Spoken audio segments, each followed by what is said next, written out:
It looks to me that our FameLabber right there is ready.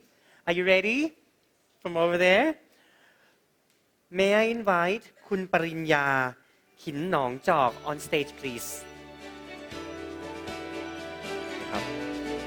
Good afternoon คุณปริญญา How are you?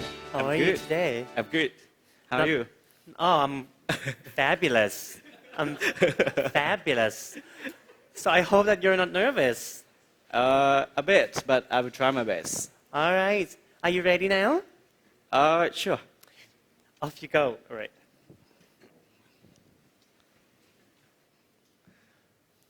All right.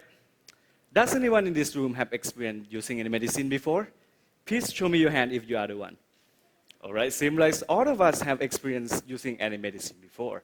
Because medicine is one of the four essential elements. And in each day, there are tons of syrups, millions of tablets and capsules being consumed by humans. But have you ever wondered what happened to the medicine when they are going through our body? Today, we will answer three questions. What happened to the medicine when we are go inside your bodies? How do they know where to go? And how do they fix your health problem? Let's answer the first questions. When you take the medicine,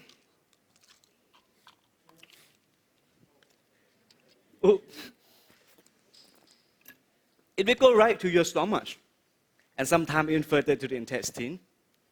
And after that, the enzyme, the medicine will get dissolved by the enzyme and absorbed into the blood circulation, and then it's ready to distribute throughout the body. And the question is coming up again. How do the medicine know where to go?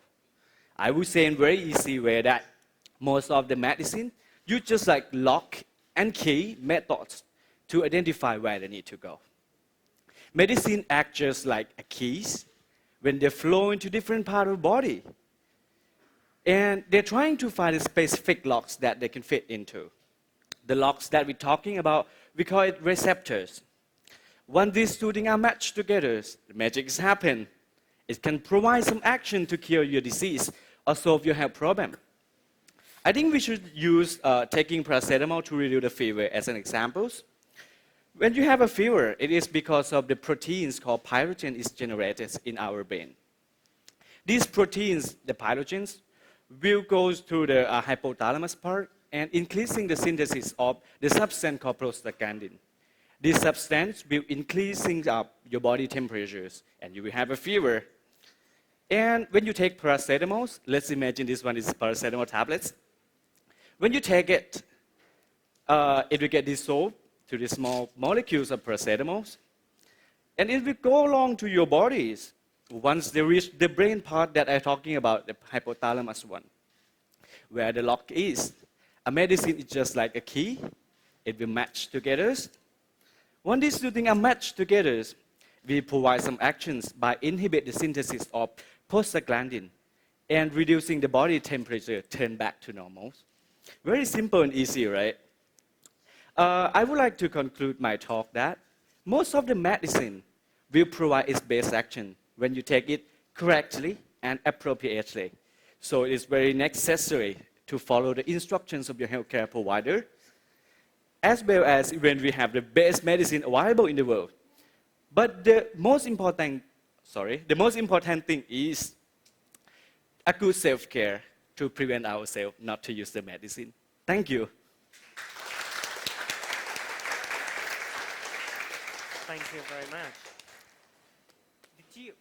Did you actually take the medicine? Yes, it's just a tab of vitamin C. Oh, okay. Yeah, like placebo, the plain one. All right. Over to you, judges. I think it's a very well-structured presentation. Thank you. You raised our expectation, you asked 3 questions at the very beginning, and then throughout your 3 minutes, you answered them one by one, and then giving us a conclusion at the end as well. So I like that. In terms of clarity, that is excellent. Thank you. I mean, the content itself is very relevant. I think early on we also heard from another contestant, when you are prescribed the medicines, do you take it before or after the meals? And I think lots of us are also wondering how it works in our body. So I think that's really useful for people to understand.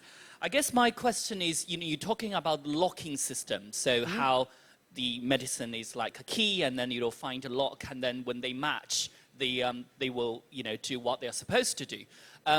Are there ways of forcing this locking if we want them to go different ways, instead of just letting them wandering around freely in the body and then finding where they should go? I don't know, is that an area where, we could improve in terms of if we want them to target certain parts of the body?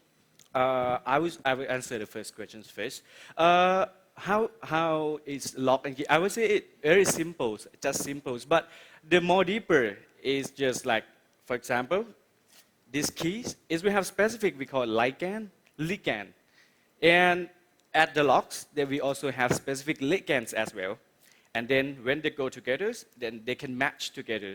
As I have mentioned in my talk, prostaglandin in the brain and paracetamols might have the ligand that can match together, and then it provides some actions.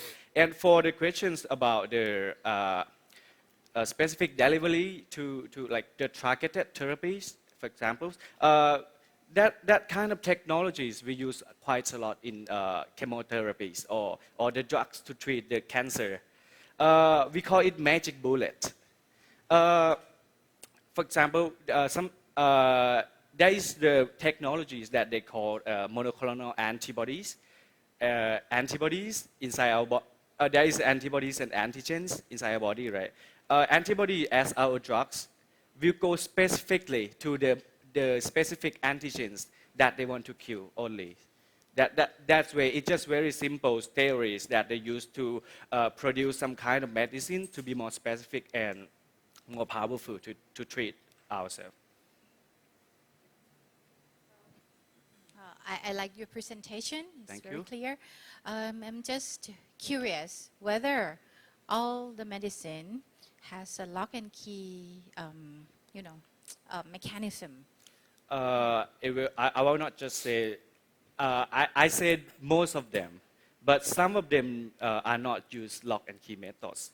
Some of them just like, sometimes they, for example, if we're talking about some drugs that is not absorbed, for example, we have infections in our GI tract or our gastric system.